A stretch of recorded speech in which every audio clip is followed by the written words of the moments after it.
इस दिन प्रकट हुई थी भगवान श्री कृष्ण के मुख से भागवत गीता। इस एकादशी के व्रत से मिलता है बैकुंठ में स्थान। मार्गशीर्ष मास की शुक्ल पक्ष की मोक्षदा एकादशी का जो व्रत करते हैं उनके सभी पाप नष्ट हो जाते हैं। इस व्रत से बढ़कर मोक्ष देने वाला कोई और व्रत नहीं है। इस कथा को पढ़ने या सुनने से यज्ञ का फल मिलता है। यह व्रत मोक्ष देने वाला तथा चिंतामणि के समान सब कामनाएं पूर्ण करने वाला है। श्री कृष्ण के मुख से मद् भगवत गीता के अवतरित होने का दिन है। मोक्षदा एकादशी। भगवान विष्णु जिस लोक में निवास करते हैं उसे बैकुंठ कहा जाता है।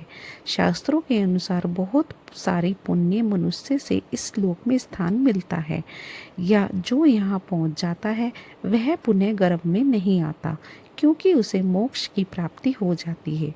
शास्त्रों के अनुसार मार्गशीर्ष मास की शुक्ल पक्ष की एकादशी बड़ी ही पुण्यदायिनी है।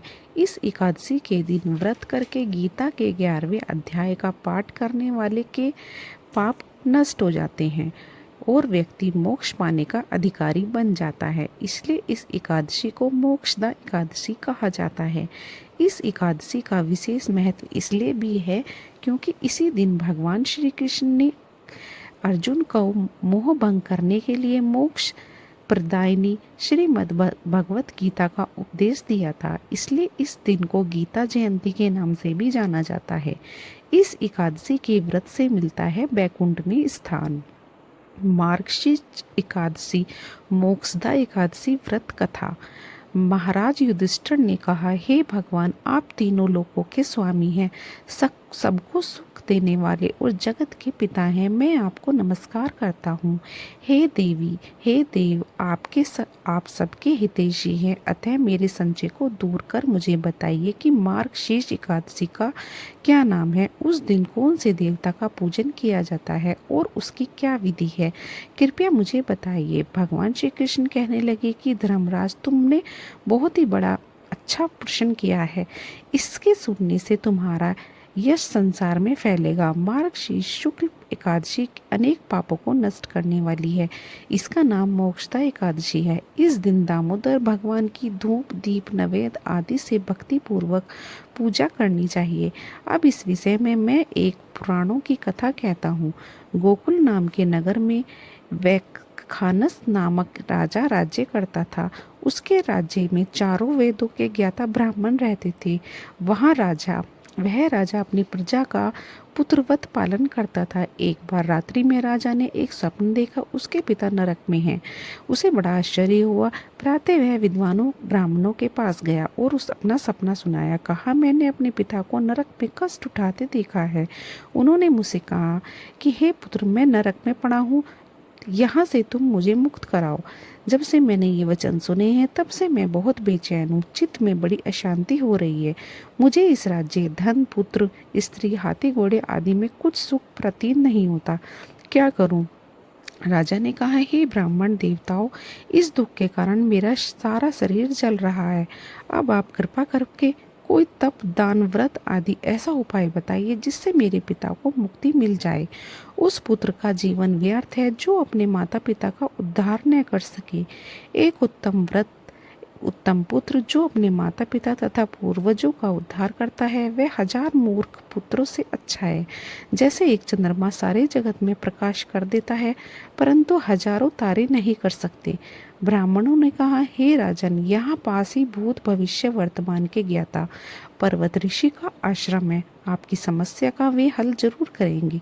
ऐसा सुनकर राजा मुनि के आश्रम पर वह गया। उस आश्रम में अनेक शांत चित्त योगी और मुनि तपस्या कर रहे थे। उसी जगह पर्वत मुनि बैठे थे। राजा ने मुनि को दंडवत किया। मुनि ने राजा से कुशल मंगल पूछी। राजा ने कहा कि महाराज, आपकी कृपा से मेरे राज्य में सब कुशल है, लेकिन मेरे चित्त में अत्यंत अशांति होने लगी है। ऐसा सुनकर पर्वत मुनि ने आंखें बंद की और भूत विचार करने लगे। फिर बोले, हे राजन, मैंने योग के बल से तुम्हारे पिता के कुकर्मों को जान लिया है। उन्होंने पूर्व जन्म में कामुतर होकर एक पत्नी को रति दी, किंतु सौत के कहने पर दूसरी पत्नी को ऋतुदान मांगने पर भी नहीं दिया। उसी पाप कर्म के कारण तुम्हारे पिता को नरक में जाना पड़ा। तब राजा ने कहा, इसका कोई उपाय बताइए। मुनि बोले, हे राजन, आप मार्गशीर्ष एकादशी का उपवास करें और उस उपवास के पुण्य को अपने पिता को संकल्प कर दें। इसके प्रभाव से आपके पिता की अवश्य नरक से मुक्ति होगी। मुनि के ये वचन सुनकर राजा महल में आया और मुनि के कहने के अनुसार कुटुंब सहित मोक्षदा एकादशी का व्रत किया। इसके उपवास का पुण्य उसने अपने पिता को अर्पित किया। इसके प्रभाव से उसके पिता को मुक्ति मिल गई और स्वर्ग में जाते हुए वे पुत्र से कहने लगे, हे पुत्र, तेरा कल्याण हो। यह कहकर वह स्वर्ग को चले गए। मार्गशीर्ष मास की शुक्ल पक्ष की मोक्षदा एकादशी का जो व्रत करते हैं उनके समस्त पाप नष्ट हो जाते हैं। इस व्रत से बढ़कर मोक्ष देने वाला और कोई व्रत नहीं है। इस कथा को पढ़ने और सुनने से जो अश्वमेध यज्ञ का फल प्राप्त होता है, यह व्रत मोक्ष देने वाला तथा चिंतामणि के समान सब मनोकामनाएं पूर्ण करने वाला है। जय श्री कृष्ण। मद् भगवत गीता में के 18 अध्याय हैं। गीता के 11वें अध्याय में भगवान श्री कृष्ण के द्वारा अर्जुन को विश्व रूप के दर्शन का वर्णन किया। इस अध्याय में बताया गया कि अर्जुन ने भगवान श्री कृष्ण को संपूर्ण ब्रह्मांड में व्याप्त देखा। श्री कृष्ण में ही अर्जुन ने भगवान शिव, ब्रह्मा एवं जीवन मृत्यु के चक्र को भी देखा। शास्त्रों के अनुसार जो व्यक्ति नियमित गीता के 11वें अध्याय का पाठ करता है उसे भगवान विष्णु के दर्शन का पुण्य प्राप्त होता है। ऐसे व्यक्ति की आत्मा मृत्यु के पश्चात परमात्मा के स्वरूप में विलीन हो जाती है, अर्थात उसे मोक्ष मिल जाता है। गीता का 18वां अध्याय मोक्ष योग के नाम से जाना जाता है। जो व्यक्ति समय के अभाव में संपूर्ण गीता का पाठ नहीं कर सकता, वह केवल 18वें अध्याय का पाठ करे और उन्हें संपूर्ण गीता का लाभ मिल जाता है। शास्त्रों में बताया गया है कि गीता जयंती के दिन गीता की पूजा करके आरती करनी चाहिए।